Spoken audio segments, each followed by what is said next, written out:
bagi para Columbians sekalian jika didapati tanda-tanda yang berisiko seperti kanker kulit. Jadi faktor resiko ada tumor otak salah satunya adalah dari genetik, alias keluarga. Indikasinya banyak banget ya, mulai dari yang paling ringan sampai yang paling berat. Pengobatan patah tulang berdasarkan dengan seberapa jauh pergeseran tulang itu terjadi.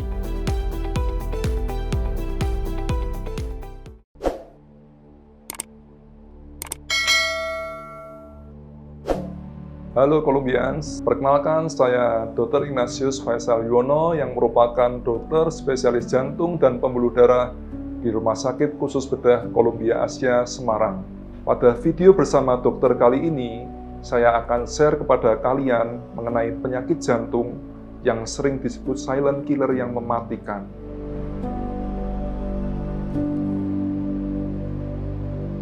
Ya, penyakit jantung sering disebut sebagai silent killer karena mungkin penyakit itu sebenarnya sudah ada sejak lahir atau bawaan lahir, atau penyakit jantungnya sudah terjadi beberapa tahun tapi tanpa gejala.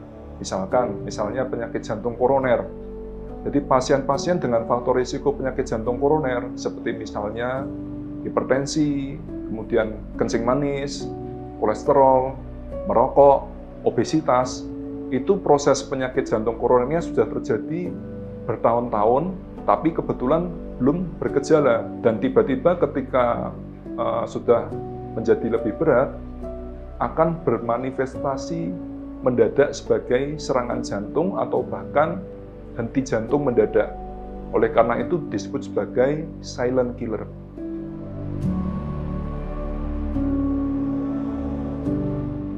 Jenis penyakit jantung yang tidak bergejala namun berbahaya sebenarnya ada beberapa, namun pada garis besarnya yaitu yang pertama tadi, penyakit jantung koroner. Banyak pasien dengan penyakit jantung koroner yang tidak bergejala namun tercetus ketika misalkan menjalani aktivitas fisik yang terlalu berat atau mengalami stres emosional dan lain sebagainya, sehingga tiba-tiba bergejala sebagai serangan jantung atau henti jantung mendadak. Dan yang kedua adalah penyakit gangguan irama jantung.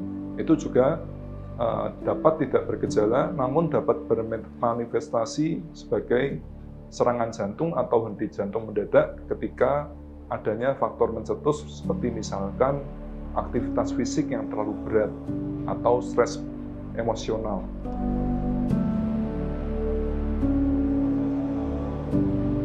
Yang harus diperhatikan jika keluarga memiliki riwayat penyakit jantung, tentunya adalah kita harus rajin untuk melakukan medical check-up. Di samping kita tentunya menjaga pola hidup yang sehat dengan makanan-makanan yang sehat, kita juga rajin untuk melakukan medical check-up.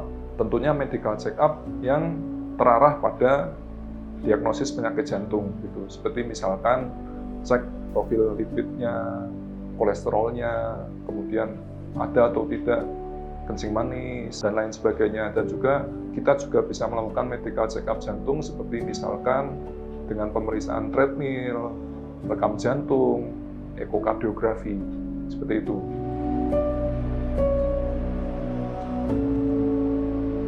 Pertolongan pertama atau tindakan medis yang dilakukan ketika seorang mengalami serangan jantung, yaitu yang pertama pasien dapat mengkonsumsi obat pengencer darah. Pertolongan pertamanya adalah mengkonsumsi aspirin 2 tablet dikunyah, atau jika menggunakan pengencer darah yang lain, misalkan ada obat di rumah clopidogrel, itu bisa diminum 4 tablet. Pengencer darah yang lain misalkan ticagrelor dapat diminum 2 tablet. Dan jika pasiennya mengalami nyeri dada atau sesak nafas yang berat, pertolongan pertama dapat menggunakan obat yang bernama isosorbit dinitrat, dapat diberikan di bawah lidah. Dapat diulang 3 kali dengan selang waktu 3-5 menit jika keluhan belum berkurang. Dan setelah mengkonsumsi obat-obatan pertolongan pertama tersebut, diharapkan pasien dapat segera datang ke rumah sakit terdekat untuk mendapatkan penanganan lebih lanjut yang lebih mendetail, karena diperlukan pemeriksaan rekam jantung, pemeriksaan lab darah, dan juga pertolongan obat-obatan yang lain yang ada terdapat di rumah sakit.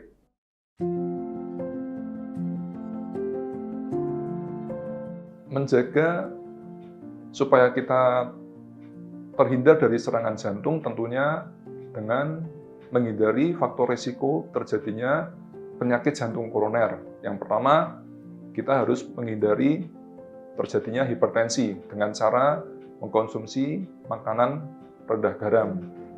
Atau jika kita sudah memiliki penyakit hipertensi, maka jangan lupa untuk minum obat hipertensi secara teratur supaya tekanan darah kita mencapai target tekanan darah sesuai dengan anjuran dokter.